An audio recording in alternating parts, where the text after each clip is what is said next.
Ele tinha o carro do ano, a conta bancária cheia e a certeza de que era dono do mundo. Mas bastou uma curva errada numa estrada de terra para esse empresário descobrir que, na verdade, ele era o homem mais pobre da face da terra. O encontro dele com uma misteriosa senhora do interior vai te fazer repensar tudo o que você sabe sobre valor e dinheiro. Mas antes de eu te contar como essa história começa, eu sou muito curioso. De que cidade deste Brasilzão você está me assistindo agora? Escreve aqui nos comentários. E se você gosta de histórias que ensinam e emocionam, já clica em inscrever-se no canal. A lição de hoje é imperdível. O ar-condicionado do sedã alemão de luxo estava ajustado para 18 graus, mas Roberto sentia o suor frio escorrer pelas costas sob a camisa de algodão egípcio. No painel digital, o relógio marcava 14 horas. Ele tinha exatos 45 minutos para chegar à capital e assinar a fusão que tornaria sua empresa a maior do setor logístico da América Latina. O mundo de Roberto era feito de números, prazos inegociáveis e pessoas descartáveis. Ele não via a paisagem que passava borrando pela janela blindada, ele via apenas o reflexo de seu próprio sucesso e o medo terrível de perder tudo. Alô? Júlia? Cancele a reunião com os investidores japoneses, eu disse cancele. Gritava ele pelo viva voz, a voz ecoando dentro do habitáculo silencioso do carro. Eu não me importo se é feriado no Japão, eu pago o salário de vocês para resolverem problemas, não para criarem novos. Foi nesse momento, no auge de sua fúria e soberba, que o destino, ou talvez algo maior, decidiu intervir. Um estrondo seco, como um tiro de canhão, abalou a estrutura do carro. O volante puxou violentamente para a direita. Roberto, com reflexos treinados apenas para desviar de processos judiciais e não de acidentes físicos, pisou no freio com força excessiva. O carro de R$500 mil derrapou na brita solta do acostamento de uma estrada vicinal, um atalho que o GPS jurava ser mais rápido, e mergulhou em um barranco suave, parando apenas quando o para-choque beijou o tronco de uma imensa paineira velha. O silêncio que se seguiu foi o som mais aterrorizante que Roberto já ouvirá. Não havia música. Não havia o zumbido do motor. E, ao olhar para o celular, o ícone que ele mais temia apareceu, sem serviço. Roberto saiu do carro, tonto, o terno impecável agora coberto por uma fina camada de poeira vermelha que invadiu o veículo na batida. O calor do interior de Minas Gerais bateu em seu rosto como um tapa de mão aberta, 35 graus de pura realidade. Ele olhou ao redor. Mato, cerca de arame farpado e uma estrada de terra infinita. Ele era o homem mais poderoso de sua holding, mas ali, naquele quilômetro esquecido por Deus, ele não era ninguém. Gatilho de retenção e inscrição. Antes de continuarmos essa jornada que vai mudar a forma como você vê o dinheiro e a felicidade, eu quero te fazer uma pergunta. Você já sentiu que, mesmo tendo tudo, faltava alguma coisa no seu peito? Se você acredita que a vida é mais do que apenas pagar boletos, inscreva-se no canal agora e ative o sininho. Essa história vai tocar na ferida que você nem sabia que tinha. Vamos descobrir quem vai salvar Roberto. A raiva tomou conta. Ele chutou o pneu furado, amaldiçoou a montadora alemã, xingou a prefeitura e gritou até sua garganta arder. Mas o campo é indiferente ao ego dos homens da cidade. A única resposta que obteve foi o mugido distante de uma vaca e o canto de uma cigarra, que parecia rir do seu desespero. Sem água e sem sinal, ele avistou, a cerca de 500 metros, uma fumaça subindo de uma chaminé modesta. Era uma casa de pau a pique, com paredes caiadas de branco que descascavam revelando a terra por baixo, cercada por um jardim que parecia uma explosão de cores desordenadas, mas estranhamente harmônicas. Roberto caminhou até lá, seus sapatos italianos de couro sendo castigados pelas pedras e espinhos. Ele não ia pedir ajuda, ele ia exigir. Afinal, ele podia pagar. Ele compraria o telefone daquela gente se fosse preciso, compraria o carro deles, compraria a casa se isso o tirasse dali a tempo da reunião. Ao chegar na porteira, um cachorro vira-lata, magro mas de olhar alerta, latiu 2 vezes e abanou o rabo, sem agressividade, apenas anunciando a visita. Na varanda, sentada em uma cadeira de balanço de madeira que rangia ritmicamente, estava ela. Dona Maria. Ela não parecia ter idade. Sua pele era um mapa geográfico de rugas profundas, desenhadas por décadas de sol e sorrisos, mas também de tristezas que Roberto nem poderia imaginar. Ela usava um vestido de chita azul desbotado e tinha um lenço branco amarrado na cabeça. Suas mãos descascavam laranjas com uma precisão cirúrgica, a faca deslizando rente à casca sem ferir a fruta. Roberto parou na frente da varanda, ofegante, suado e irritado. Senhora! Ele chamou, sem nem dizer bom dia. Meu carro quebrou. Preciso de um telefone. Agora. Eu pago a ligação. Pago R$ 100, R$ 1.000 se for preciso. Onde está o aparelho? Dona Maria parou de descascar a laranja. Ela levantou os olhos. Eram olhos pretos, fundos, úmidos e brilhantes. Olhos que já tinham visto nascer e morrer, que conheciam o tempo da chuva e o tempo da seca. Ela olhou para Roberto não com admiração, nem com medo, e muito menos com a subserviência que ele esperava. Ela olhou para ele com pena. Boa tarde para o senhor também, moço, disse ela, com uma voz que soava como madeira estalando na fogueira. O senhor parece que está com pressa de chegar no fim da vida. Roberto travou. A audácia daquela mulher pobre. Eu não estou para brincadeiras. Eu tenho uma fusão de milhões para assinar.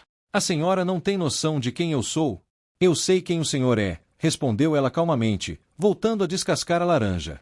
O senhor é um homem com sede, sujo de poeira e com o coração batendo rápido demais. Aqui na roça, a gente chama isso de alma desgarrada. Roberto estava prestes a explodir, a gritar, a impor sua autoridade.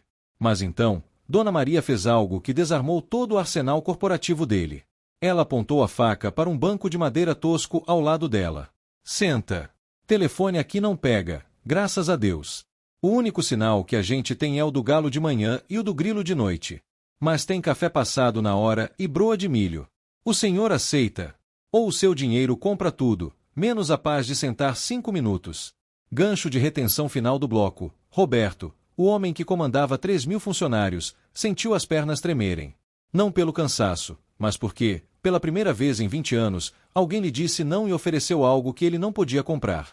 Ele não sabia, mas ao sentar naquele banco de madeira, ele estava assinando o contrato mais difícil de sua vida, o encontro consigo mesmo. O que Dona Maria guarda dentro daquela casa simples vai fazer esse milionário chorar como uma criança. E você não vai acreditar no segredo que ela esconde. Gostou desse começo? Essa história está apenas começando e a lição que vem a seguir é de arrepiar. Se você quer saber o que vai acontecer no bloco 2 e descobrir o segredo da Dona Maria, deixe seu like e comente continua. A transformação de Roberto vai te surpreender. Roberto sentou-se. Não porque queria, mas porque seus joelhos cederam. O banco de madeira era duro, polido pelo uso de anos, e rangia sob o peso de seu terno de grife. Ele olhou para o relógio de pulso novamente. 14h15, a reunião começaria em 30 minutos. Ele estava arruinado. Seus concorrentes iriam devorá-lo vivo na manhã seguinte. O pânico subiu pela garganta como bile, um gosto ácido de fracasso que ele não sentia desde que era um menino pobre tentando vender balas no sinal para ajudar a mãe. Dona Maria levantou-se com uma dificuldade que denunciava dores antigas nos quadris, mas sem soltar um gemido sequer. Ela entrou na casa escura e fresca, e Roberto ficou ali, sozinho na varanda, olhando para o horizonte de morros verdes que pareciam muralhas de uma prisão a céu aberto. O silêncio era tão absoluto que ele podia ouvir o zumbido do próprio sangue nos ouvidos. Poucos minutos depois, o cheiro invadiu o ar. Não era o cheiro de café expresso queimado das máquinas do escritório, nem o aroma artificial das cafeterias de shopping. Era cheiro de terra, de grão torrado no fogão a lenha, de fumaça e de açúcar caramelizado. Um cheiro que ativou uma memória primitiva no cérebro de Roberto, algo que ele havia enterrado sob camadas de concreto e ambição. Ela voltou trazendo uma bandeja de metal amassada, com 2 xícaras de ágata lascadas e um prato com fatias grossas de broa de milho, daquelas que esfarelam só de olhar. Bebe, ordenou ela, estendendo a xícara. Café de rico é feito para acordar. Café de roça é feito para lembrar. Roberto segurou a xícara quente. Suas mãos tremiam. Ele tomou um gole. O líquido desceu queimando, doce e forte, revigorando instantaneamente, mas também trazendo uma estranha melancolia. A senhora não tem um carro, uma carroça, um cavalo, qualquer coisa. Roberto implorou, pousando a xícara. Eu pago R$ 5.000 agora por uma carona até a rodovia. Dona Maria sentou-se novamente em sua cadeira de balanço. O rangido nheque-nheque parecia marcar um tempo diferente, um tempo que não obedecia aos ponteiros do relógio de Roberto. Dinheiro o senhor tem muito, já vi. Mas o senhor tem pressa. E a pressa é uma ladra, moço. Ela rouba o gosto da comida, rouba o cheiro da chuva e rouba a infância dos filhos. O senhor tem filhos? A pergunta pegou Roberto desprevenido. Tenho. Uma menina. Bia. Ela tem. Ele hesitou. Quantos anos a Bia tinha? 8. 9. Ele perdeu a última festa de aniversário porque estava em Dubai. Ela tem 10 anos. E qual a cor favorita da Bia? Perguntou Dona Maria, olhando para o horizonte, sem encarar Roberto. Roberto abriu a boca para responder e congelou. Rosa. Não, isso foi há 2 anos. Azul. Ele não sabia. Ele comprava os presentes mais caros, mandava a secretária escolher as bonecas importadas, mas ele não sabia a cor favorita da própria filha. O silêncio dele foi a resposta mais barulhenta daquela tarde. Gatilho de retenção e inscrição. Pare um pouco agora. Respire fundo. Se eu te perguntasse hoje, sem pensar, você sabe qual é o sonho do seu filho? Você sabe o que faz sua esposa ou seu marido sorrir quando ninguém está olhando? Às vezes, a gente corre tanto para dar o melhor para nossa família que esquecemos de dar a nós mesmos. Se essa pergunta doeu em você como doeu no Roberto, curta este vídeo. Vamos mostrar para o algoritmo que aqui a gente fala de vida real, não de aparência. E se você quer aprender a valorizar o que realmente importa, se inscreva. A lição da Dona Maria está só começando. Roberto sentiu uma lágrima de raiva se formar no canto do olho. Raiva de si mesmo. Não, ele preferia sentir raiva dela. Era mais fácil culpar a velha camponesa intrometida do que olhar para o abismo dentro de si. Olha, minha vida pessoal não interessa. Eu preciso sair daqui. A senhora disse que seu filho vem. Que horas ele vem? Meu filho, o Zé, foi na cidade vender queijo. Ele só volta quando o sol baixar. O trator dele é barulhento, a gente ouve de longe. Até lá, o senhor é meu convidado. Ou meu prisioneiro, se a sua cabeça não parar de brigar com a realidade. Roberto levantou-se, frustrado, e começou a andar de um lado para o outro na varanda de terra batida. Ele pegou o celular. 1% de bateria. O ícone vermelho piscava como uma contagem regressiva para a morte social dele. Isso é um pesadelo, ele murmurou. Pesadelo é acordar e não ter ninguém para dar bom dia, moço, disse Dona Maria, com uma seriedade súbita. Pesadelo é ter a mesa cheia e o coração vazio. O senhor acha que é dono do mundo porque tem esse terno bonito e esse relógio que brilha. Mas me diga, se o senhor morresse agora, aqui nessa varanda, de um ataque do coração de tanto nervoso, quem ia chorar de saudade e quem ia chorar pela herança? A frase atingiu Roberto como um soco no estômago. Ele se lembrou da esposa, Cláudia. O casamento deles era um acordo de convivência há anos. Dormiam em quartos separados. Conversavam através de advogados e assistentes. E seus amigos? Sócios que brindariam com champanhe caro no seu velório enquanto planejavam como dividir suas ações. Ele olhou para Dona Maria. Ela parecia ler a alma dele. Por que a senhora está fazendo isso comigo? Perguntou ele, a voz falhando, a arrogância começando a rachar. Porque Deus não desperdiça um acidente, meu filho. Se ele te jogou na minha paineira, é porque você precisava frear. E já que o Senhor não freou por bem, a vida freou o Senhor por mal. Dona Maria levantou-se e caminhou até uma pequena estante na parede da varanda. Havia ali um rádio de pilha antigo, um terço pendurado e um porta-retratos virado para baixo. Ela pegou o porta-retratos, passou a mão enrugada sobre o vidro com carinho e o estendeu para Roberto. O senhor acha que eu sempre fui essa velha do interior? O senhor acha que eu não sei o que é ter dinheiro, poder e pressa? Roberto pegou a foto. Seus olhos se arregalaram. A imagem em preto e branco mostrava uma mulher jovem, lindíssima, vestida com um traje de gala, descendo de um carro que, para a época, valia uma fortuna. Ao fundo, uma mansão que faria a casa de Roberto parecer um barraco. E ao lado da mulher, um homem que Roberto reconheceu dos livros de história econômica do país. Um magnata da indústria têxtil da década de 70. A mulher na foto era Dona Maria. Eu já tive o mundo na palma da mão, Roberto, disse ela, chamando pelo nome pela primeira vez, sem que ele tivesse dito como se chamava. E eu perdi tudo. Não o dinheiro. O dinheiro eu dei. Eu perdi o que realmente importava. E eu vou te contar como, para que você não cometa o mesmo erro. Mas antes, coma a broa. Saco vazio não para em pé, e a história é pesada. O celular de Roberto vibrou uma última vez e a tela apagou completamente. Escuridão total. Agora, ele não tinha conexão com o mundo lá fora. Ele estava preso no tempo, com uma ex-milionária que vivia numa casa de pau a pique e que parecia guardar os segredos que poderiam salvá-lo ou destruí-lo de vez. Gancho de retenção final do bloco. Quem é, de verdade, a Dona Maria? Como uma mulher que vivia em mansões e andava com os homens mais ricos do país acabou sozinha, no meio do mato, descascando laranjas. O que ela fez com a fortuna dela? E o mais assustador, Como ela sabia o nome do Roberto se ele não disse? Roberto acaba de descobrir que o buraco é muito mais embaixo. No próximo bloco, o passado de Dona Maria vai ser revelado, e é uma história de traição, tragédia e uma promessa feita num leito de morte que vai fazer você repensar cada centavo que tem no bolso. Você não pode perder o bloco 3. Comente, eu quero saber se você está curioso para o segredo ex-milionária. Roberto segurava o porta-retratos como se fosse uma granada sem pino. Ele reconhecia aquele rosto. Não pelas rugas que via agora, mas pelos traços de altivez que estudará na faculdade de economia. Aquela não era uma simples camponesa. Aquela era Maria Eugênia Sampaio, a dama de ferro da exportação, uma mulher que, nos anos 80, controlava metade da frota de caminhões do estado. Uma lenda que desapareceu do mapa misteriosamente há 3 décadas. Todos diziam que ela tinha se mudado para a Suíça, ou morrido em uma clínica de repouso exclusiva. Ninguém imaginaria que a dama de ferro estava ali, com as unhas sujas de terra, servindo café em xícara de ágata no meio do nada. Você é Maria Eugênia. Roberto gaguejou. Você tinha um império. Você tinha jatos, prédios na Avenida Paulista. O que aconteceu? Um golpe. Seus sócios te roubaram. Dona Maria soltou uma risada seca, sem alegria. Ela pegou um pedaço da broa de milho e esfarelou entre os dedos, jogando para as galinhas que ciscavam no terreiro. Ninguém me roubou, Roberto.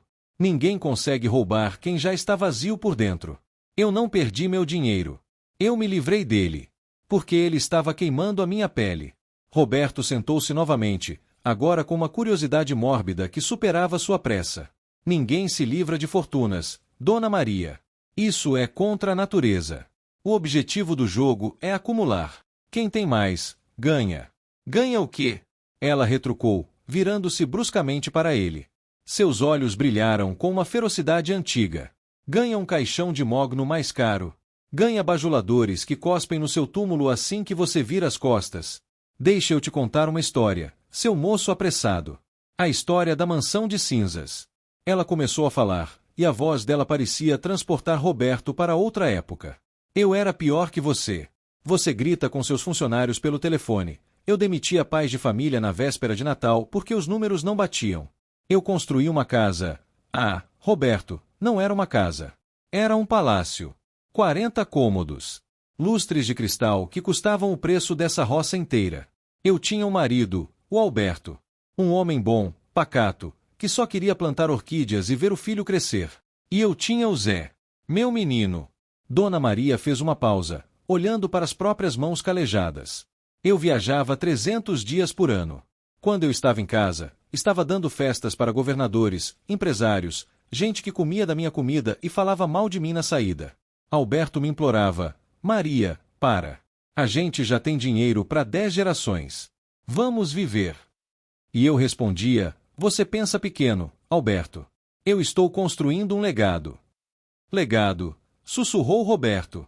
Era a palavra que ele mais usava em suas palestras motivacionais. É, legado. Ela cuspiu a palavra com amargura. O dia que minha vida acabou não foi numa terça-feira chuvosa. Foi num sábado de sol. Era aniversário de 7 anos do Zé. Eu tinha prometido, Roberto. Eu jurei por Deus que estaria lá. Ele queria que eu visse ele andar de bicicleta sem as rodinhas. Coisa boba, né? Mas para ele, era a Copa do Mundo. Roberto sentiu um frio na espinha. Ele havia perdido a apresentação de balé da Bia mês passado. Prometera ir, mas surgiu uma crise na filial do Sul. E você foi? Perguntou ele, quase com medo da resposta. Não. A voz de Dona Maria falhou. Surgiu uma oportunidade de comprar uma concorrente falida. Era o negócio da década. Eu mandei o motorista levar presentes. Mandei um pônei, Roberto. Um pônei de verdade. Achei que o bicho ia substituir a mãe. Fiquei no escritório até às 10 da noite. Quando cheguei em casa, ela parou. O som das cigarras parecia ter aumentado, ensurdecedor. Quando cheguei em casa, vi as luzes da ambulância. Não foi um acidente com o Zé, graças a Deus. Foi o Alberto. Ele tinha passado o dia inteiro tentando animar o menino, que chorava perguntando da mãe. Alberto teve um infarto fulminante no jardim, brincando de esconde-esconde. Ele morreu sozinho, Roberto. O Zé, com 7 anos, ficou balançando o pai, achando que ele estava dormindo, enquanto eu assinava papéis a 200 quilômetros de distância. Gatilho de retenção e inscrição. É difícil ouvir isso, não é? A gente acha que tem todo o tempo do mundo. A gente acha que amanhã eu brinco, amanhã eu visito, amanhã eu peço desculpas. Mas a verdade, meus amigos, é que o amanhã é um cheque pré-datado que a vida pode não compensar. Se você tem alguém que está esperando sua atenção hoje, não espere o bloco terminar. Prometa para si mesmo que vai abraçar essa pessoa. E se essa história está fazendo seu coração bater mais forte, se inscreva no canal. Aqui a gente não conta só histórias, a gente acorda para a vida. Roberto estava pálido. Ele não conseguia engolir a saliva. Eu sinto muito. Foi tudo que conseguiu dizer. Não sinta por mim. Sinta por você. Dona Maria levantou-se e foi até a beira da varanda. No velório, estava cheio de gente importante. Ministros, banqueiros. Mas o Zé não quis segurar minha mão. Ele olhava para mim como se eu fosse uma estranha. Naquela noite, eu entrei no meu quarto, aquele quarto enorme, cheio de obras de arte, e percebi que eu morava numa mansão de cinzas. Tudo aquilo era pó. O dinheiro não trazia o Alberto de volta e não comprava o amor do meu filho. E o que a senhora fez? Eu vendi tudo. Cada centavo. Criei uma fundação para ajudar quem precisava, paguei indenizações justas para quem eu prejudiquei, e peguei o Zé. Eu disse para ele, filho, a mamãe vai aprender a ser gente. Comprei esse sítio, onde meu avô nasceu. No começo, o Zé me odiava. Ele sentia falta dos brinquedos, do luxo. Mas hoje ele é o homem mais feliz que eu conheço. E eu? Eu sou feliz descascando laranja e vendo o sol se pôr, porque agora eu tenho tempo. E o tempo, Roberto, é o único luxo que o dinheiro não compra. Roberto olhou para o próprio relógio de 30 mil reais. Ele tinha parado de funcionar. A bateria acabará de vez ou a mecânica suíça não aguentará a batida. Era apenas um bracelete de metal pesado e inútil em seu pulso. De repente, um som rompeu o silêncio. Um ronco grave, mecânico, crescendo ao longe. Pop, pop, pop, pop. Era o trator. O Zé está chegando, disse Dona Maria, e pela primeira vez, Roberto viu um sorriso genuíno iluminar aquele rosto enrugado. Ele não gosta muito de gente da cidade, Roberto. Especialmente de homens que usam terno e têm olhar de tubarão. Reze para ele estar de bom humor. Roberto sentiu um novo tipo de medo. Não o medo de perder a reunião, mas o medo de ser julgado. Ele, o poderoso CEO, estava prestes a ser confrontado por um homem que cresceu vendo a mãe renunciar ao império que Roberto tanto idolatrava. Mas antes que o trator apontasse na curva da estrada, Roberto ouviu um zumbido diferente. Vinha do bolso interno do paletó. Não era o seu celular pessoal. Era o telefone de emergência via satélite, um aparelho que ele mantinha apenas para catástrofes extremas e que raramente checava. Ele tinha esquecido que estava lá. Ele sacou o aparelho tijolão. Havia sinal. Uma única mensagem de texto piscava na tela minúscula. Ele abriu a mensagem. O sangue de Roberto gelou nas veias, fazendo esquecer o calor de Minas Gerais. A mensagem dizia: Senhor Roberto, não volte para a empresa. A Polícia Federal acabou de entrar no prédio. Emitiram um mandado. O senhor foi traído pelo seu sócio. Fuja. Roberto olhou para Dona Maria, que sorria esperando o filho. Ele olhou para a estrada onde o trator vinha chegando. E olhou para a mensagem. Ele não era mais um empresário atrasado para uma reunião. Ele era um fugitivo.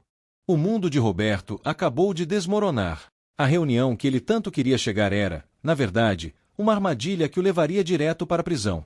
Quem o traiu? E agora? Ele está preso no meio do mato, com o carro quebrado, sem sinal no celular principal, e a única pessoa que sabe onde ele está é o filho de Dona Maria, que está chegando e odeia homens de terno. Será que Roberto vai contar a verdade para Dona Maria? Ou vai tentar usar a família dela para fugir? O Zé vai ajudá-lo ou entregá-lo? O bloco 4 vai ser tenso, cheio de adrenalina e uma decisão impossível.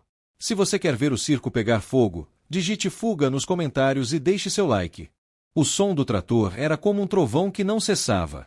Pop, pop, pop. A máquina surgiu na curva da estrada de terra, levantando uma nuvem de poeira vermelha que tingiu o pôr do sol de sangue. Era um trator antigo, remendado com arame e peças de outros veículos, mas forte, brutal, uma besta de carga que não conhecia delicadeza. No volante estava Zé. Se Roberto esperava um caipira ingênuo, ele estava redondamente enganado. Zé era uma montanha de homem. Ombros largos que pareciam carregar o peso do sítio inteiro, braços grossos queimados de sol, e um rosto que parecia esculpido em pedra-sabão, duro, impenetrável e marcado por uma cicatriz fina que descia da têmpora até o maxilar.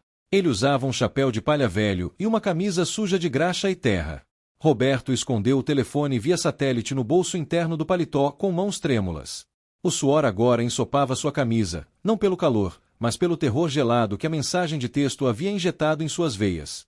Traído. Polícia Federal. Mandado de prisão. O trator parou com um suspiro hidráulico. O silêncio voltou, mas agora estava carregado de pólvora. Zé desligou o motor, desceu num salto pesado e caminhou em direção à varanda sem dizer uma palavra. Ele passou pelos destroços do carro de Roberto no barranco, lançando apenas um olhar de desprezo para a lataria retorcida. Mãe, disse Zé, a voz grave fazendo o assoalho da varanda vibrar. Ele beijou a testa de Dona Maria com uma ternura que contrastava com seu tamanho. Em seguida, ele virou-se lentamente para Roberto. Quem é o dono do entulho lá embaixo? Roberto tentou assumir sua postura de CEO. Estufou o peito, ajeitou a gravata, agora frouxa, e tentou sorrir. Boa tarde. Sou o Roberto. Tive um imprevisto. Seu carro, digo, seu trator. Ele pode me levar até a cidade vizinha? Eu pago o dobro do valor do veículo pela corrida. Zé estreitou os olhos. Ele não olhou para o relógio de Roberto, nem para o terno. Ele olhou direto nos olhos do empresário. O senhor acha que meu trator é táxi de madame? Zé cuspiu no chão, perto da bota de couro de Roberto. Aquele carro lá embaixo é perda total. E pelo jeito que o senhor tá tremendo, a perda não foi só material. O que o senhor tá devendo? Como assim devendo? Roberto recuou um passo. Eu sou a vítima aqui. Vítima não sua frio desse jeito num calor de 30 graus, moço. Vítima não fica olhando para a porteira com cara de quem espera o diabo chegar. Zé deu um passo à frente, invadindo o espaço pessoal de Roberto.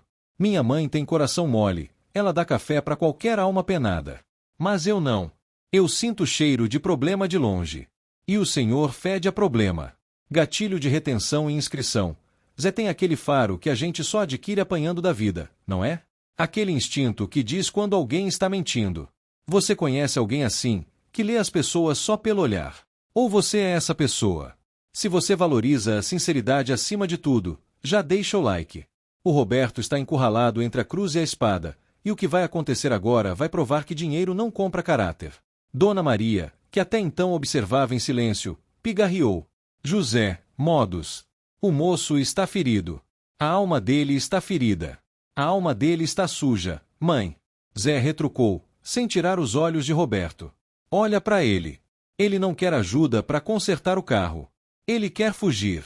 De quem o senhor está fugindo, Roberto? Agiota? Polícia? Ou de mulher casada? A pressão foi demais. Roberto, o homem que negociava fusões bilionárias sem piscar, desmoronou. Ele sentou-se novamente no banco, cobrindo o rosto com as mãos.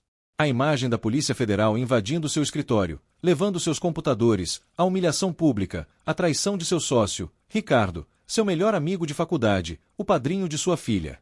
Tudo isso caiu sobre ele como uma tonelada de tijolos. É a polícia, Roberto sussurrou, a voz abafada pelas mãos. O silêncio na varanda ficou pesado. Zé cruzou os braços, sua expressão endurecendo ainda mais. Bandido! Eu sabia. Zé virou-se para a mãe. Eu vou amarrar ele e levar para a estrada. Quando a viatura passar, a gente entrega. Não quero essa sujeira na nossa terra. Espere!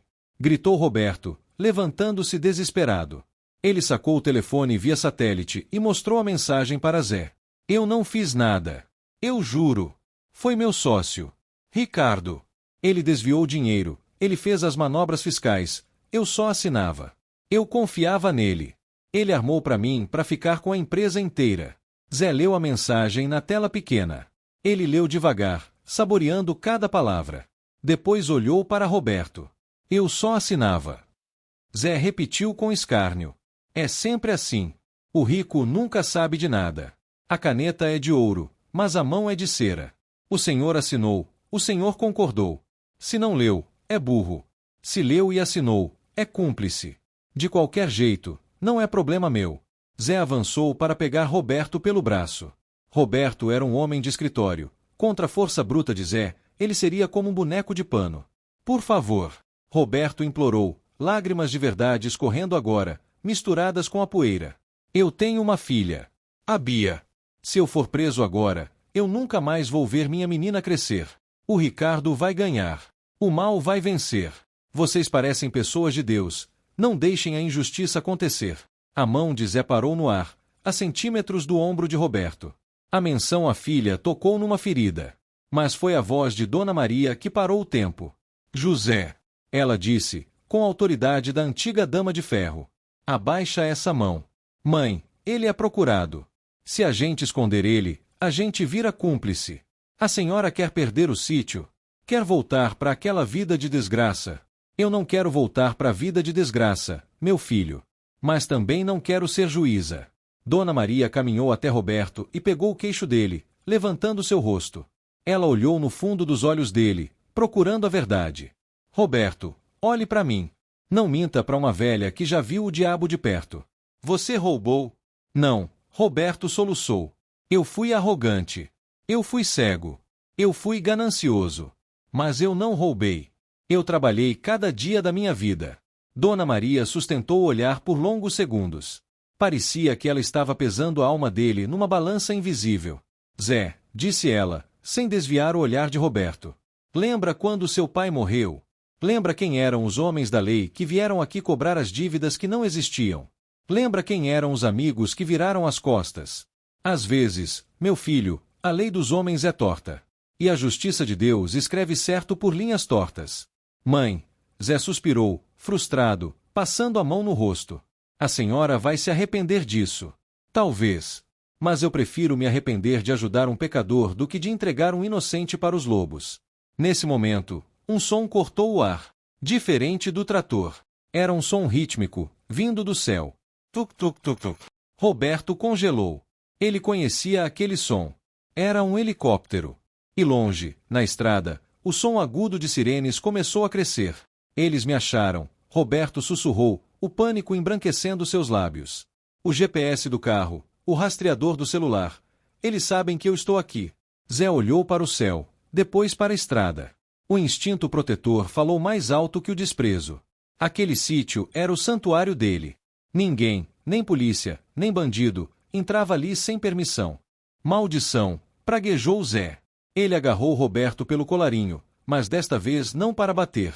Escuta aqui, doutor. Se você estiver mentindo, eu mesmo te enterro vivo. Mas se for verdade, a gente não entrega ninguém para ser comido por cobra. Vem, Zé puxou Roberto com força. Esquece o terno. Esquece o telefone. Joga esse aparelho no chiqueiro dos porcos, agora. Eles vão rastrear o sinal até a lama. Roberto jogou o telefone satelital, um aparelho de R$ 5.000, direto na lama fétida onde os porcos grunhiam. Para onde a gente vai? Perguntou Roberto, correndo atrás de Zé. Pro lugar onde o seu dinheiro não vale nada e onde satélite nenhum enxerga, respondeu Zé, abrindo um alçapão de madeira escondido sob fardos de feno no celeiro. Bem-vindo ao mundo real, Roberto. Reza para não ter claustrofobia. Dona Maria ficou na varanda, sentou-se na cadeira de balanço e pegou sua faca e outra laranja. As sirenes estavam na porteira. O helicóptero estava quase em cima da casa. Ela começou a descascar a fruta, calmamente. Ela seria a primeira linha de defesa. E a Dama de Ferro estava pronta para dar seu show. Gancho de retenção final do bloco. A polícia chegou. O cerco se fechou. Roberto está escondido num buraco escuro embaixo do celeiro, respirando poeira e medo, enquanto Zé tenta disfarçar os rastros.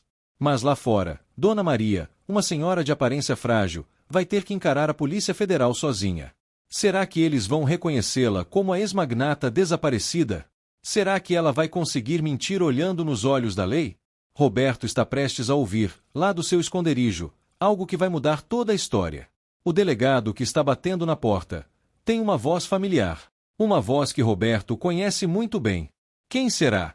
Prepare-se, o bloco 5 vai explodir sua mente. Comente quem é o delegado, para eu liberar a continuação agora. A escuridão debaixo do celeiro tinha cheiro de mofo, terra úmida e medo. Roberto estava encolhido em posição fetal, abraçando os joelhos, o terno italiano agora apenas um pano sujo que não lhe servia de proteção. Acima de sua cabeça, através das frestas do assoalho de madeira velha, ele via feixes de luz cortando a poeira. O som das hélices do helicóptero diminuía, mas o barulho de pneus derrapando na brita anunciava a chegada da cavalarida.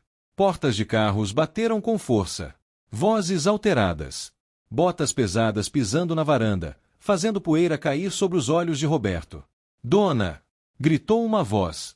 Não era uma voz de autoridade policial padrão. Era uma voz impaciente, arrogante, acostumada a dar ordens e não a fazer perguntas. Roberto parou de respirar. Seu coração parecia um tambor batendo contra as costelas, tão alto que ele temia que pudessem ouvi-lo através do chão.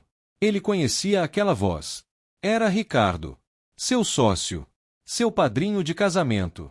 O homem com quem ele dividia o escritório há 15 anos. O homem que, segundo a mensagem, o havia traído. Boa tarde para o senhor também, respondeu Dona Maria. A voz dela estava calma, polida, como se estivesse recebendo visitas para o chá, e não uma tropa de invasores armados. A educação mandou lembrança e perguntou por que o senhor não a trouxe. Não me venha com gracinhas, senhora, Ricardo rosnou. Nós rastreados o sinal do celular até aqui. Um Mercedes blindado está enfiado na sua árvore. Onde está o motorista? Onde está o Roberto? Ah, o moço do carro prateado. Dona Maria fez uma pausa teatral. Roberto, lá embaixo, apertou os olhos. O que ela faria? Ele esteve aqui. Bebeu café. Estava muito nervoso, coitado. Disse que precisava chegar na cidade. Saiu a pé pela estrada velha faz uns 20 minutos. Se correrem, alcançam. Houve um silêncio. Roberto ouviu passos pesados circulando a varanda. Delegado, disse Ricardo, a voz destilando veneno. O senhor acredita nessa velha? O carro está destruído. Ele não teria condições de andar longe. Ele está escondido aqui. Mande seus homens revirarem tudo. Com todo respeito, doutor Ricardo, respondeu uma voz rouca, a do delegado. A gente não pode invadir propriedade privada sem mandado, e o nosso mandado é de prisão, não de busca e apreensão domiciliar. Se a senhora diz que ele foi, a gente tem que verificar a estrada primeiro. Eu pago o seu salário, seu imbecil. Ricardo explodiu. Eu não quero ele preso. Eu quero ele encontrado. Antes que ele abra a boca. Entendeu ou preciso desenhar? Lá embaixo, uma lágrima quente escorreu pelo rosto de Roberto. A confirmação doeu mais que o acidente de carro. Ricardo não estava ali para garantir que a justiça fosse feita. Ele estava ali para garantir que Roberto nunca se defendesse. Era uma queima de arquivo. Gatilho de retenção e inscrição. Você já sentiu a dor de uma traição? Aquela facada nas costas dada por quem sentava na sua mesa e comia do seu pão? Roberto está ouvindo, ao vivo, seu melhor amigo encomendar o fim dele.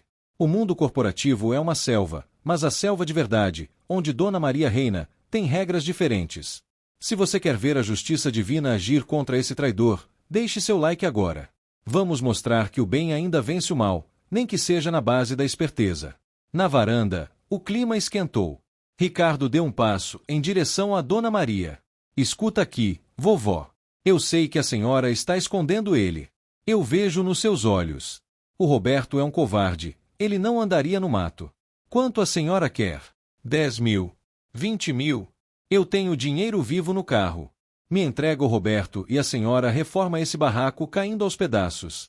Foi então que a atmosfera mudou. O som da cadeira de balanço parou.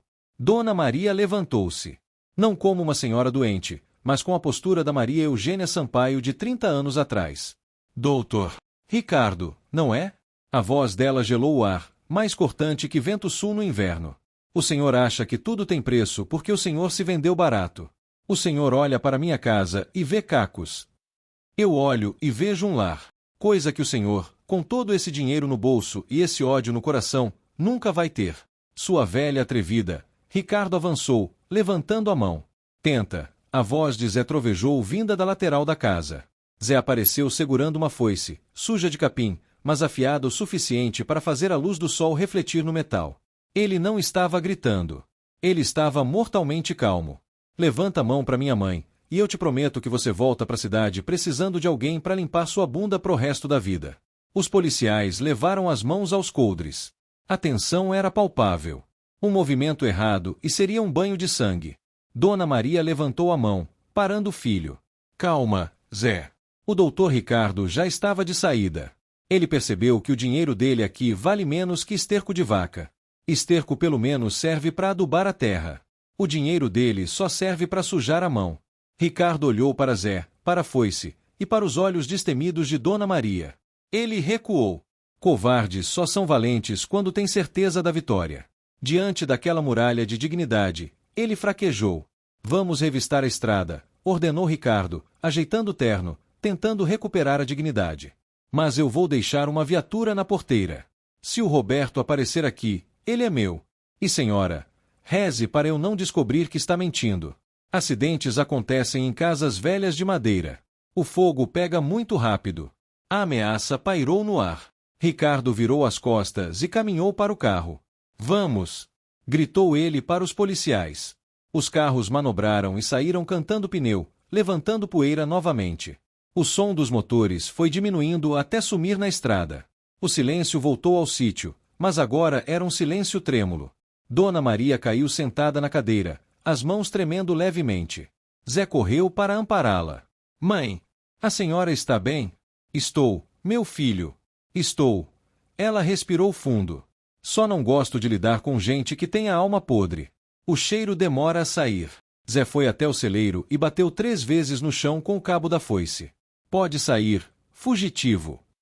O ar tá limpo. Por enquanto. O alçapão se abriu. Roberto saiu, coberto de teias de aranha e pó, mas com os olhos vermelhos de chorar e de raiva. Ele não parecia mais o CEO arrogante do Bloco 1. Ele parecia um homem que tinha acabado de nascer, arrancado à força de um útero de ilusões. Ele olhou para Dona Maria. Ele queria agradecer, queria oferecer dinheiro, queria prometer o mundo. Mas as palavras de Ricardo ainda ecoavam. Acidentes acontecem. O fogo pega rápido. Eles vão voltar, disse Roberto, a voz rouca. Ele ameaçou vocês. Eu não posso ficar aqui. Eu vou colocar a vida de vocês em risco. A vida da gente é risco desde que nasce, moço, disse Zé, limpando a foice. Mas agora o senhor é problema nosso. E Sampaio nenhum abandona a carga no meio da estrada. Sampaio. Roberto olhou para Zé, confuso. É o nosso sobrenome, disse Dona Maria. E agora, Roberto, nós temos um problema maior que a polícia. Aquele homem, o Ricardo, ele não vai só vigiar a estrada. Ele vai tentar te caçar com tecnologia. Nós precisamos sumir com você. E para isso, você vai ter que morrer. Roberto arregalou os olhos. Como é? O Roberto empresário morreu naquele acidente, disse Dona Maria, com um brilho astuto no olhar. Se você quer sobreviver e derrubar aquele homem que te traiu, você vai ter que virar outra pessoa. Zé, traz a tesoura de tosquiar e as roupas do seu falecido pai. Hoje à noite, a gente vai fazer um velório. Dona Maria não está para brincadeira. Para salvar Roberto, ela decidiu matá-lo. Um plano ousado, perigoso e genial está se formando na mente da ex-milionária. Roberto vai ter que deixar toda a sua vaidade de lado e assumir uma nova identidade para destruir seu inimigo de dentro para fora. Você teria coragem de fingir a própria morte e viver como um fantasma para provar sua inocência? O que será que Dona Maria vai fazer com a aparência do Roberto? O Bloco 6 traz a transformação mais radical que você já viu. Digite a vingança se você quer ver o Roberto dar o troco.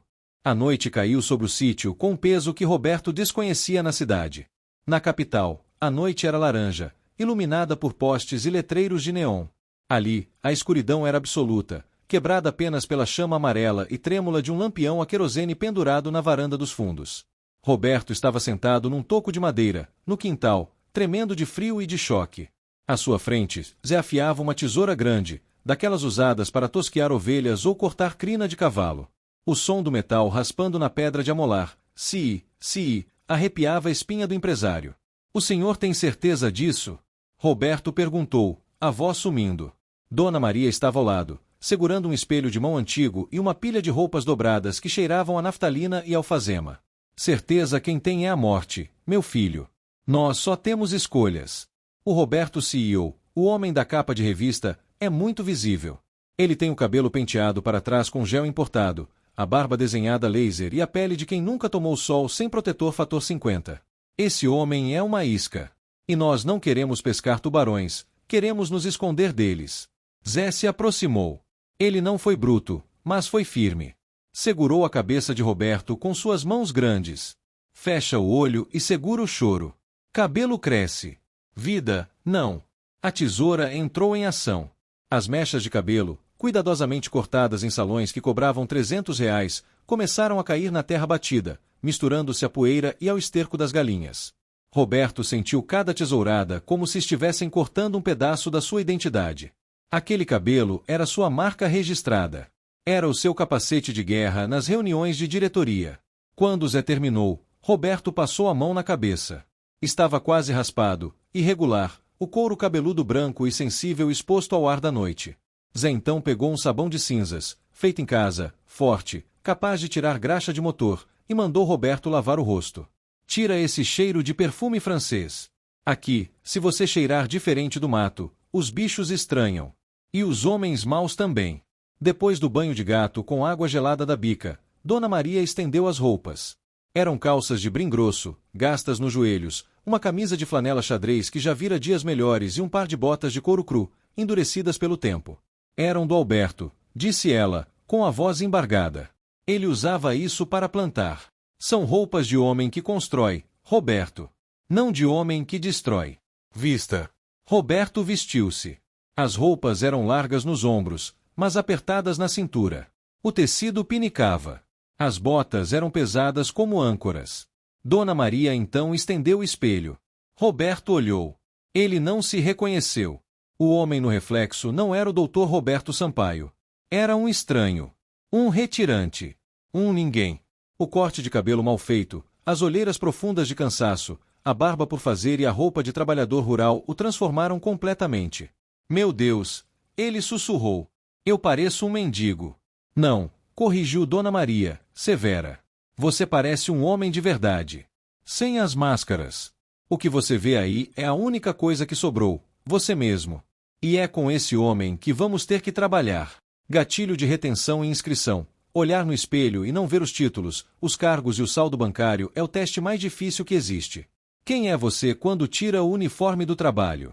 Quem é você quando ninguém está aplaudindo? Roberto está descobrindo que, sem o dinheiro, ele se sente nu.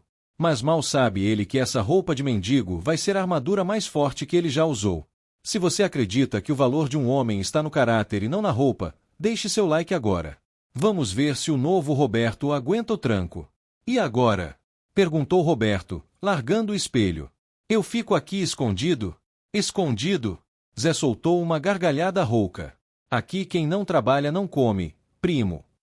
Amanhã, às 4 da manhã, a gente vai tirar leite. Depois capinar o pasto do baixo. Se o Ricardo mandar alguém aqui para vigiar, eles têm que ver um peão trabalhando, não um turista escondido no quarto. Mas eles vão me reconhecer. Não vão, garantiu Dona Maria. Porque eles procuram o Roberto de terno. Eles são arrogantes, meu filho. Eles não olham na cara de quem trabalha na enxada. Para eles, gente pobre é invisível. Você vai se aproveitar dessa invisibilidade. A partir de hoje, seu nome é Tonho. Você é um primo distante que veio do norte ajudar na lida porque perdeu tudo na seca. E considerando sua situação, não é mentira nenhuma. Zé pegou o terno italiano de Roberto, a gravata de seda e os sapatos de cromo. Ele fez um montinho no chão, perto da fogueira onde queimavam o lixo. Vamos queimar? Perguntou Zé. Não, disse Roberto, num impulso, segurando o braço de Zé. Não queima. Zé e Dona Maria olharam para ele. É prova do crime, disse Zé. Não. Roberto olhou para o terno sujo de lama. É a minha meta. Dona Maria, guarde isso. Esconda onde ninguém ache. Um dia eu vou vestir esse terno de novo. Não para ser o homem que eu era, mas para entrar na sala do Ricardo e olhar no olho dele. Eu vou recuperar o que é meu. Mas vou recuperar do jeito certo. Dona Maria sorriu. Um sorriso de aprovação. Muito bem, Tonho.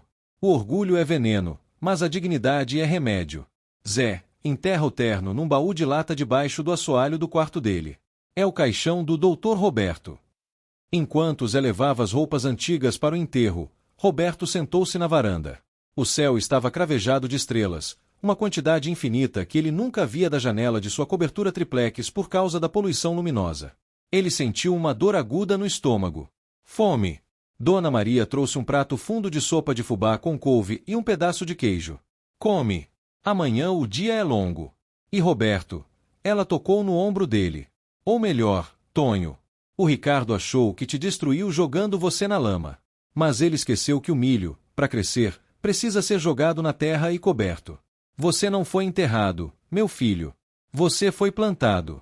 Roberto comeu a sopa. Estava quente, simples, sem salmão defumado ou azeite trufado. Mas foi a melhor refeição de sua vida. Pela primeira vez em anos, ele não precisava checar o e-mail enquanto comia. Ele não precisava fingir ser inteligente. Ele só precisava sobreviver. Longe dali, na capital, Ricardo brindava com uísque 18 anos em seu escritório, rindo da fuga covarde do sócio, crente que Roberto estava correndo como um rato assustado. Ricardo não sabia, mas tinha acabado de despertar algo muito mais perigoso que um empresário rival. Ele tinha despertado um homem que não tinha mais nada a perder. Roberto deitou-se no colchão de palha no quarto de hóspedes. O cheiro era forte, os grilos cantavam alto. Ele fechou os olhos e, em vez de sonhar com planilhas, sonhou com a face de sua filha, Bia. Papai vai voltar, filha, ele sussurrou para o escuro. Mas o papai vai voltar diferente. Amanhã, a enxada o esperava. E as mãos finas de Roberto iriam sangrar antes de calejarem. A transformação começou. O doutor Roberto morreu e nasceu o Tonho. Mas será que o corpo de um executivo sedentário aguenta o peso de uma rotina na roça?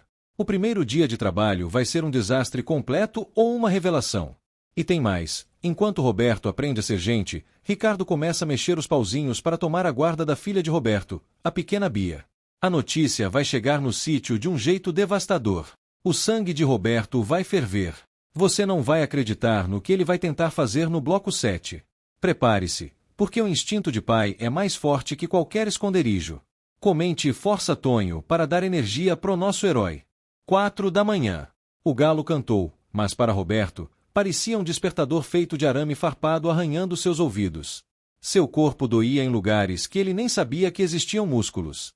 As costas travadas, as pernas pesadas como chumbo. Ele tentou fechar a mão, mas não conseguiu. As palmas estavam em carne viva.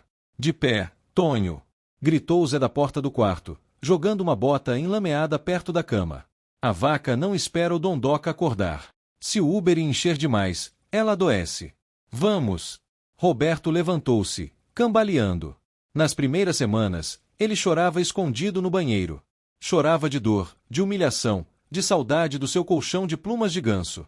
Mas hoje, na terceira semana, ele apenas engoliu o choro e calçou as botas. O trabalho era brutal.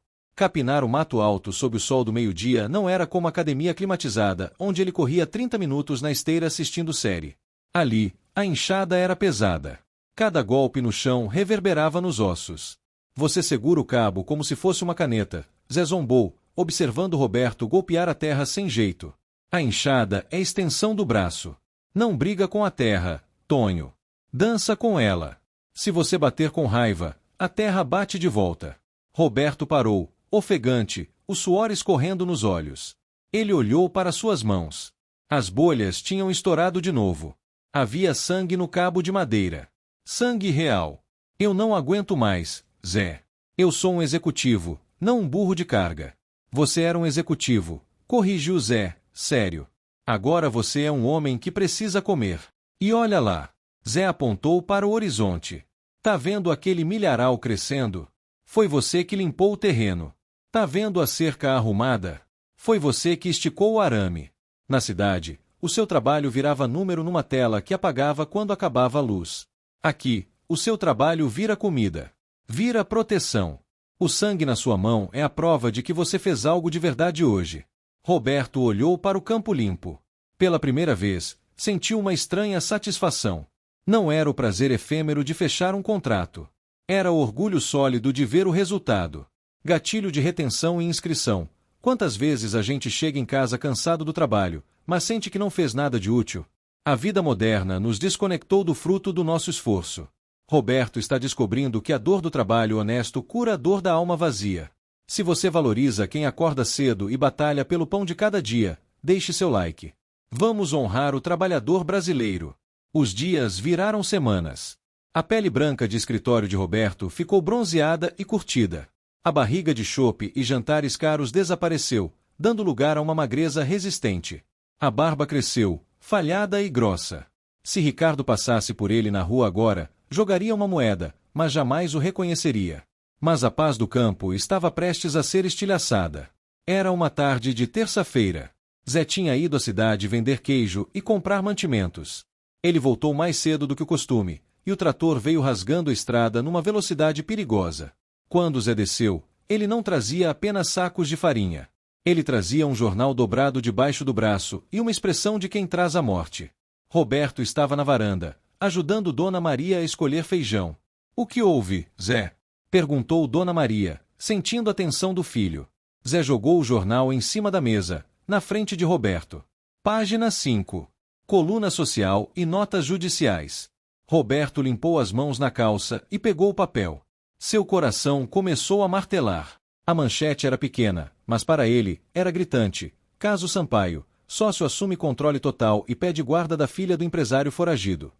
Roberto leu a matéria, as letras dançando na frente dos olhos marejados. O texto dizia que Ricardo, alegando que Roberto havia fugido do país e abandonado a família, estava movendo uma ação para tutelar Bia, já que a mãe, ex-esposa de Roberto, estava passando por dificuldades emocionais, leia-se, foi comprada ou intimidada por Ricardo. A matéria dizia que Ricardo queria colocar Bia em um internato na Suíça para protegê-la do escândalo do pai. "Ele vai pegar a minha filha", Roberto sussurrou. A voz saiu como um ganido de animal ferido. "Ele vai mandar ela para longe. Ele vai dizer para ela que eu sou um criminoso que a abandonou." O sangue subiu à cabeça de Roberto. Uma fúria cega, vermelha, tomou conta dele. Ele não pensou. Ele não raciocinou. Ele correu para o quarto, revirou suas coisas e pegou a chave de fenda que usava para consertar a cerca. Era a única arma que tinha. "Onde você vai, maluco?" Zé barrou a porta da sala, ocupando todo o batente com seu corpo maciço. "Sai da frente, Zé!" gritou Roberto, com os olhos injetados. "Ele mexeu com a minha filha. Eu vou para a cidade. Eu vou entrar naquele escritório e eu vou furar o pescoço dele com isso aqui. Eu vou matar ele. Você não vai matar ninguém. Você vai morrer antes de passar da recepção." Zé o empurrou para trás. Roberto voou e caiu em cima do sofá velho. Roberto levantou-se num pulo, rosnando, e partiu para cima de Zé. O executivo franzino contra o gigante da roça. Foi uma luta triste. Roberto batia, arranhava, gritava, mas Zé apenas o segurou pelos pulsos e o prensou contra a parede. "Me solta. É a minha filha. Você não entende. É a minha Bia." Roberto desabou. Ele parou de lutar e começou a chorar. Um choro convulsivo, de quem perdeu o chão. Ele escorregou pela parede até o chão, soluçando. "Eu preciso salvar ela." Dona Maria, que assistia a tudo em silêncio, aproximou-se. Ela não abraçou Roberto. Ela deu um tapa estalado na cara dele. Plaft! O som fez o choro parar na hora.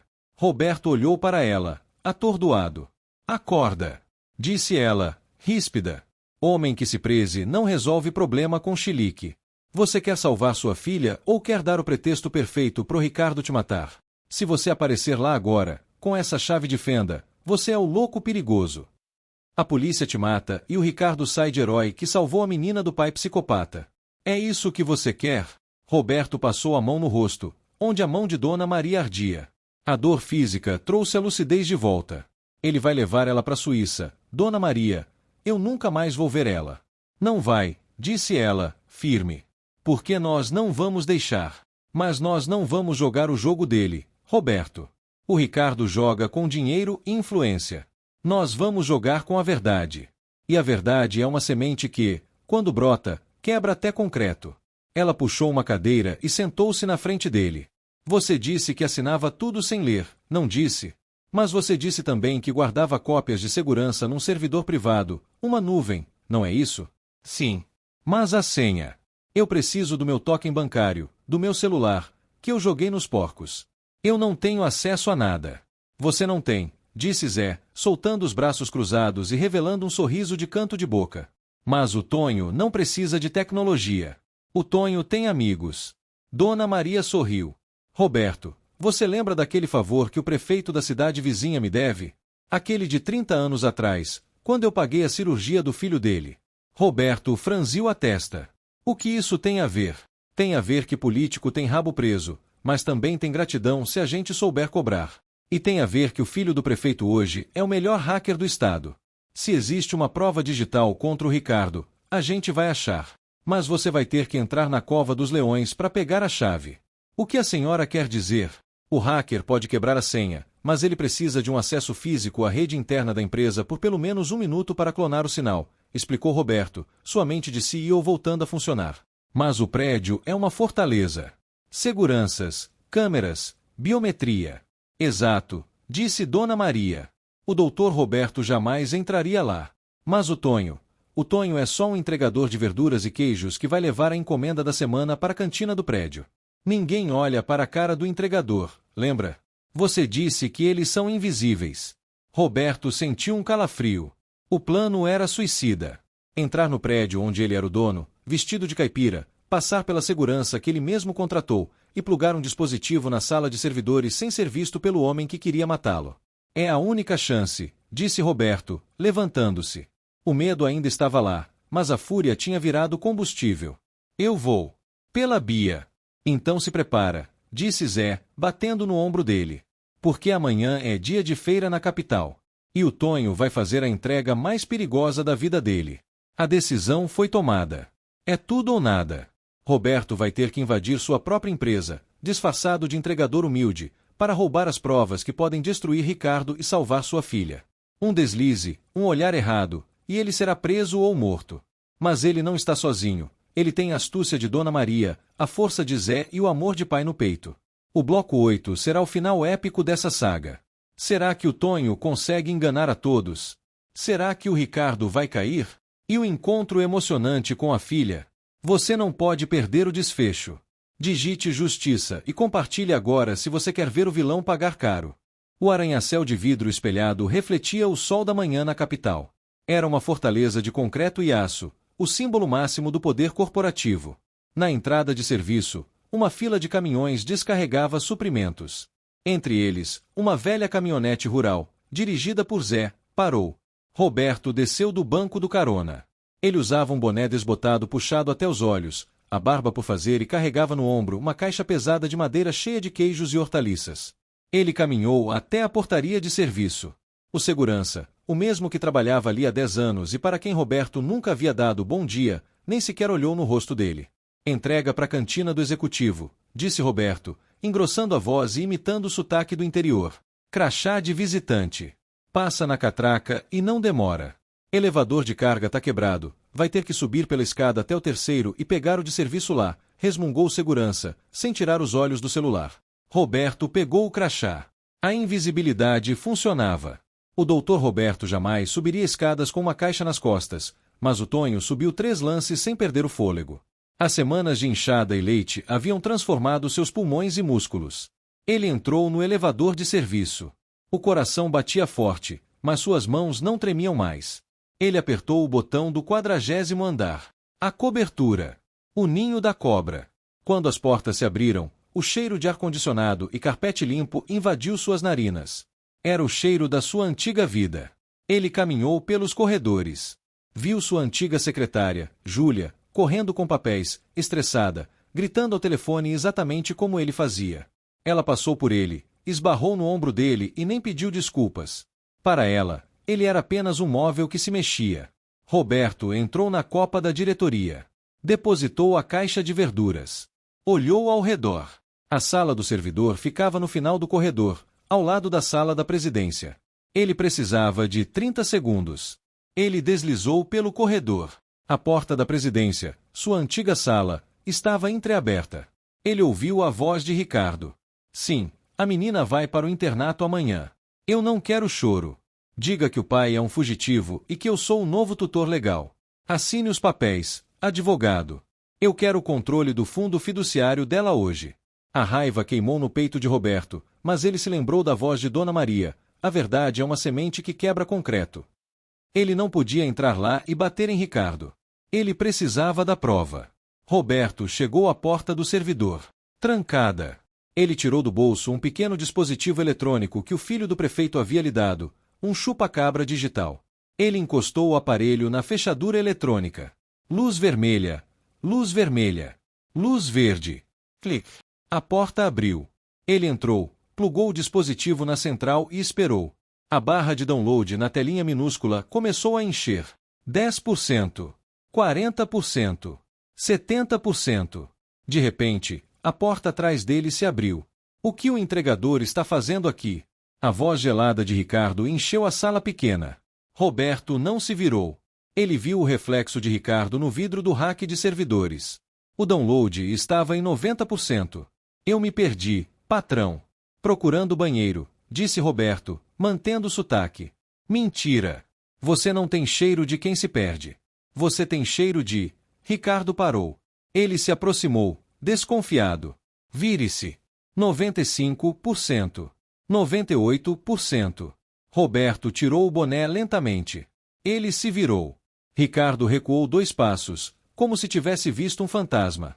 Roberto. O vilão riu, incrédulo. Olha só pra você. Você parece um mendigo. Um bicho do mato. O que aconteceu? Veio pedir esmola? Veio implorar para não ser preso? 100%. Download completo. Roberto desconectou o aparelho calmamente e guardou no bolso. Ele ergueu a cabeça. Seus olhos não tinham medo. Tinham uma serenidade assustadora. Eu não vim pedir nada, Ricardo. Eu vim entregar. Entregar o quê? As verduras. Ricardo gargalhou, debochado. Ele apertou um botão na parede. Segurança. Sala do servidor. O intruso está aqui. Eu vim entregar a verdade, disse Roberto. Nesse momento, esse aparelho no meu bolso acabou de enviar para a Polícia Federal, para a imprensa e para o Conselho de Acionistas todas as provas das suas fraudes, das contas nas Ilhas Cayman e do plano para me incriminar. O sorriso de Ricardo desapareceu. Você está blefando. Você é um fracassado. Olha as suas roupas. Você limpa a bosta de vaca. Limpo. E tenho orgulho disso. Porque a bosta de vaca vira adubo e faz a vida crescer. Já a sua sujeira, Ricardo, ela só destrói. Você achou que me matou quando tirou meu dinheiro. Mas você só matou o meu ego. O homem que está na sua frente agora, esse você não consegue comprar, nem intimidar. Os seguranças chegaram correndo. Prendam esse mendigo. Gritou Ricardo. Ele me agrediu. Ele é o Roberto, o foragido. Os seguranças avançaram, mas pararam quando ouviram um barulho ensurdecedor vindo do lado de fora. Sirenes. Muitas sirenes. Não da polícia comum, mas os camburões pretos da Polícia Federal.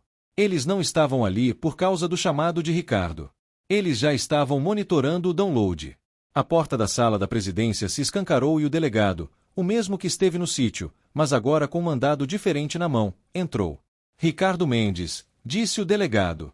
O senhor está preso por fraude fiscal, lavagem de dinheiro e falsa comunicação de crime. Ricardo tentou correr para sua mesa, talvez para pegar uma arma ou destruir algo, mas Roberto foi mais rápido. Com a agilidade que ganhou laçando bezerros, ele deu uma rasteira em Ricardo. O vilão caiu de cara no carpete caro. Fica no chão, disse Roberto, segurando Ricardo com a bota pesada e suja de terra sobre as costas dele. E agradeça por eu não ser mais o Roberto antigo. O antigo te mataria. O Tonho só quer que você pague o que deve. Ricardo foi algemado e levado, gritando impropérios. Os funcionários olhavam, chocados, para o seu antigo chefe vestido de caipira, que acabará de derrubar o tirano. Mas Roberto não ficou para os aplausos. Ele correu para o elevador. Ele tinha um compromisso mais importante. Na recepção do prédio, uma mulher trazia uma menina vestida com o uniforme da escola, escoltada por um advogado. Era Bia. Ela parecia triste, assustada, segurando uma boneca velha. Papai! Ela sussurrou quando viu o homem barbudo e sujo saindo do elevador. Roberto ajoelhou-se no chão de mármore, ignorando os olhares de reprovação da alta sociedade que passava. Ele abriu os braços. Bia! A menina correu e se jogou nos braços dele. Ela não ligou para o cheiro de suor ou para a roupa velha. Ela sentiu o abraço. E pela primeira vez, o abraço do pai era forte, presente, real. Eu pensei que você tinha ido embora. Ela chorou. Eu fui, filha. Eu fui para longe para aprender a voltar. E eu nunca mais vou soltar você. Gatilho de retenção e inscrição. É impossível não se emocionar. O dinheiro vai e vem, mas esse abraço, isso é eterno. Roberto venceu não porque recuperou a empresa, mas porque recuperou a filha. Se você chorou ou sentiu um arrepio, essa é a hora. Inscreva-se no canal. Histórias como essa nos lembram que nunca é tarde para recomeçar. Epílogo. 6 meses depois. O sítio de Dona Maria estava diferente. A cerca estava pintada, o telhado reformado, e havia um trator novo, um presente anônimo, estacionado ao lado do velho. Era domingo. Na varanda, uma mesa farta estava posta. Broa de milho, café, queijo fresco e um bolo de chocolate. Roberto estava sentado no banco de madeira, mas não usava terno. Usava calça jeans e uma camisa polo simples. Ele ria enquanto tentava ensinar Bia a tirar leite da vaca, que mugia impaciente. Zé observava de longe, com o capim na boca, balançando a cabeça e rindo da falta de jeito da menina. Um carro preto de luxo estacionou na porteira. O motorista desceu e abriu a porta para Roberto. Ele tinha uma reunião importante na segunda-feira. Ele havia reassumido a empresa, mas com novas regras, salários justos, creche para os filhos dos funcionários e, o mais importante, ninguém trabalhava depois das 18 horas. Roberto caminhou até a varanda e beijou a mão de Dona Maria. Eu preciso ir, Dona Maria. A selva de pedra me chama. Dona Maria segurou a mão dele. A mão dela, enrugada, sobre a dele, que agora também tinha calos. Vai com Deus, meu filho. Mas não esqueça, o seu terno novo é bonito, mas é a sua alma de Tonho que segura ele de pé. Se sentir o cheiro da soberba voltar, eu volto pra cá e limpo o chiqueiro, completou Roberto, sorrindo. Eu prometo. Ele pegou Bia pela mão, entrou no carro e partiu. Dona Maria ficou na cadeira de balanço, descascando sua eterna laranja. Ela olhou para o horizonte, onde o sol se punha dourado sobre as montanhas de Minas Gerais. Mais um salvo, Alberto. Mais um salvo, sussurrou ela para o céu. E o rangido da cadeira nheque-nheque continuou, marcando o tempo da vida, que não corre, apenas acontece na hora certa.